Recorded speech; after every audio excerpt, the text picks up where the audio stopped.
আসসালামু আলাইকুম। আমরা যারা যারা টাঙ্গার হাওরে আসছি সবাই মোটামুটি এখানে আছে। ওই পাশে ওয়াচ টাওয়ারের নিচে অনেকে আছে।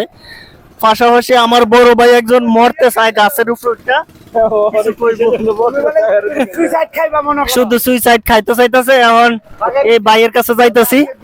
ভাই কি ব্যাপার নিয়ে কইব কথা?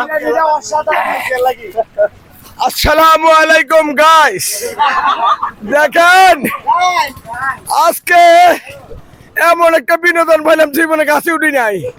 সারা বছর দেখি বান্দর উঠছে, আজকে নিজে বান্দর হইয়া গেলাম।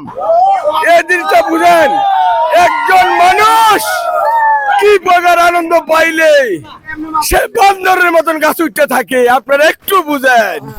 ওকে, আপনারা দোয়া করবেন, আপনারাও আসবেন। এই নামে আপনারা জীবন দিলেন, হয়তো লাশটা যাইব কিন্তু লাশেরও থাকতো না।